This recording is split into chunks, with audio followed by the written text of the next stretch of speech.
سلام به دوستان و همراهان کانال تونل زمان. توی این ویدیو به سرگذشت سولی، آهنگساز و خواننده مشهور و دوست داشتنی سبک پاپ قبل از انقلاب پرداختیم.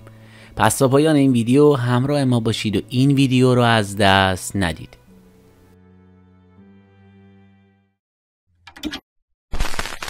قبل از شروع از پایین همین ویدیو عضو کانال ما بشید و با زدن دکمه زنگوله کنارش قبل از همه از ویدیوهای جدیدمون مطلع بشید. سلیمان واثقی، مشهور به سولی، سال 1324 در شهر تهران به دنیا اومد و تو خانواده‌ای نسبتاً مذهبی بزرگ شد و خوندن رو با قرآن خونی شروع کرد. اون به دبستان رازی که تو مشیرالسلطنه بود رفت و بعد هم دوره دبیرستان رو تو دارالفنون گذروند و صبحها سر صف قرآن میخوند.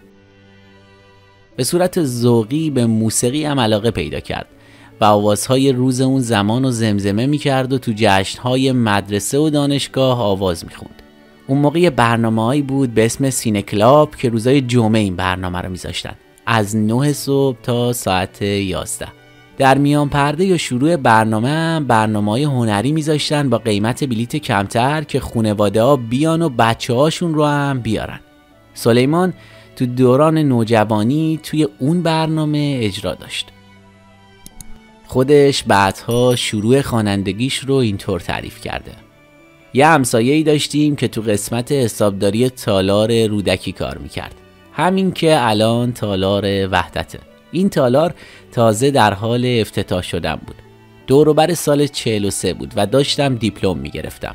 خلاصه به سفارش همسایه‌مون که میگفت برای تشکیل گروه کور امتحان میگیرن رفتم اونجا و امتحان دادم و قبول شدم و در اونجا شروع کردم به آواز خوندن.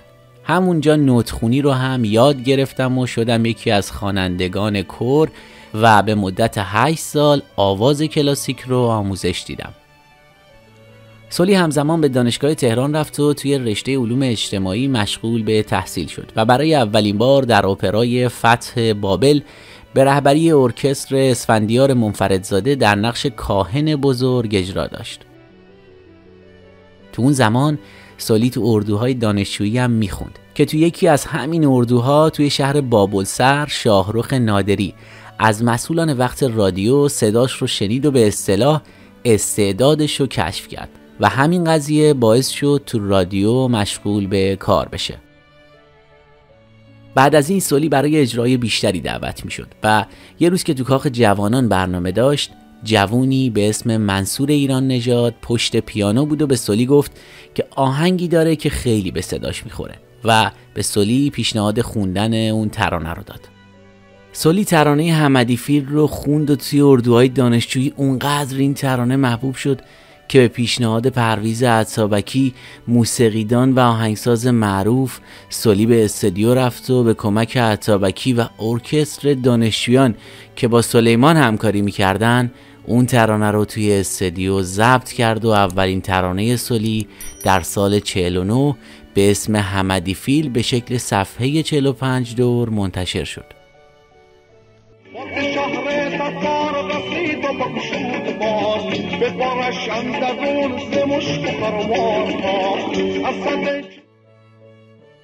حمدیفیل آهنگ افغانی نبود، ولی چون سولی میل به افغانی خوندن داشت این آهنگ رو با لهجه افغانی خوند. سولی آهنگای افغانی رو دوست داشت و حتی اون موقع که تالار رودکی هم نبود و تالار فرهنگ بود و کنسرتایی از استادان موسیقی افغان اونجا برگزار میشد میرفت اونجا و اونا رو میدید. بعد از معروف شدن ترانه حمدیفیل، فریدون فرخزاد شومن معروف سلیمان رو با اسم هنری سولی به شوی میخک نقره‌ای برد و به مردم معرفی کرد. نه تنها سولی بلکه خیلی از خواننده‌های معروف پاپ مطرح مثل مرتضی، ابی، نلی و شهره توی شوهای میخک نقره‌ای و به وسیله فرخزاد به مردم معرفی شدند. ترانه در اومدی ز خونه دومین کار سولی بود که توی برنامه میخک نقره‌ای اجراش کرد. تیپ و قیافه سولی تازگی خاصی داشت و اجراش هم اونقدر جالب و چشمگیر بود که همین دو ترانه اول سولی رو معروف کرد و اسمش رو سر زبون انداخت.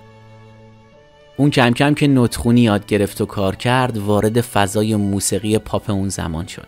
موسیقی پاپ هنوز شکل خاصی به خودش نگرفته بود و سلیقه‌های مختلفی وجود داشت و سولی یواش یواش این توانایی رو در خودش دید که آهنگسازی کنه و شروع کرد به آهنگسازی و چند سال قبل از انقلاب آهنگای خودش میساخت و به تعدادی از همکارانش هم آهنگ میداد، مثل آهنگ ما به هم نمیرسیم گوگوش، گرگ و بره شهرام شب‌پره و شب زخمی ابی.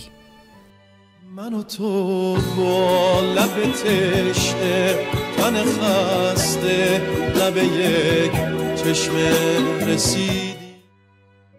سولی قبل از انقلاب سابقه خوندن گروهی با ابی و نلی و عارف و فرامرز پارسی و مارتیک رو داشته، ولی معروف ترین گروه همخونیش همون گروه ابی و نلی و سولی بود که اولین ترانه 3 صدایی که تهیه و ضبط کردن ترانه خدا میداند بود. سازنده آهنگ این ترانه سولی بود که با همراهی ابی و نلی اون رو اجرا کرد. خورشید، هفت آسمون، آفتابچی گل کدومه، حال که دیوانه شدم و گل سیب از معروف ترین ترانه‌های سولی هستن. سال 54 بود که سولی توی رستورانی روبروی پارک سایی با خانومی به اسم گیتی امامی آشنا شد و بعد از مدتی معاشرت، یعنی تو سال 55 و 1 سال بعد از شروع رابطهشون، سولی و گیتی با هم ازدواج کردن که حاصل ازدواجشون یه پسر به اسم امیر محمد و یه دختر به اسم صبا شد که گفته میشه هر دوشون صدای دلنشین پدر رو هم به ارث بردن. سولی تا سال 57 با انتشار حدود 20 ترانه مشهور شد و تا سال 65 که از کشور خارج شد ترانه جدیدی نخوند و بعد از این وقفه در فعالیت هنری چندین آلبوم و ترانه تو سبک متفاوتی ارائه داد. اون به دنبال موسیقی قوالی بود، یعنی موسیقی که تو خانقاه‌ها بود و اجرا می‌شد. سولی سال 65 به ایتالیا رفت. اون تو شهر فلورانس با کامران خاشع روی آلبوم آب کار کرد که بیشتر ترانه‌هاش بر پایه شعرهای حافظ، مولانا و سهراب سپهری بود. بعد از اینکه 4 ماهی تو ایتالیا موند، راهی لس آنجلس شد. خودش درباره اون روزا گفته بعد که به لس آنجلس رفتم دیدم فضای این سبکارا اونجا نیست. هر چی پیشنهاد برای کار داشتم مربوط به کارهای گذشته بود و منم گفتم حاضر نیستم اون کارهای قدیمی رو دوباره بخونم. گفتم کارهای من ایناییه که الان کار کردم. آلبوم آب رو اونجا منتشر کردم و با توجه به فضای 6 و 8 که اونجا حاکم بود زیاد مورد درک و فهم عموم قرار نگرفت. بعد از 8 ماه به کانادا نقل مکان کرد و به همراه خانواده‌اش توی تورنتو ساکن شد و کم کم فعالیت‌های هنری و فرهنگیش رو شروع کرد. به همراه چند تا از دوستانش یه ماهنامه به اسم سایبان منتشر کرد که 4 سالی دوام داشت و تو زمینه موسیقی هم با تعدادی موزیسین سنتی آشنا شد. اون به گروه لیان ملحق شد و کارهایی در زمینه موسیقی سنتی انجام داد. آلبومای آب، چرخ، رنگین کمان و خاک حیران از آثار سولی توی همین دور است.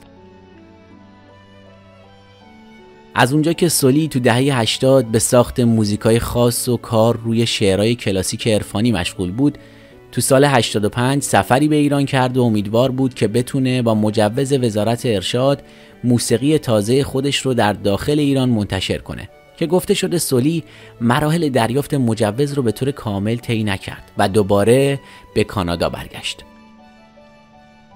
سال 90 سولی به همراه دریا دادور و ارکستر سمفونیک بلژیک در برنامه‌ای با تنظیم پرواز همای در شهر لندن به روی صحنه رفت. اجرای اپرت عشق و عقل آدمی با استقبال زیادی روبرو شد، به طوری که سالن 2000 نفری باربیکن لندن یه دونه صندلی خالی هم نداشت. برای ایشون آرزوی سلامتی و طول عمر داریم.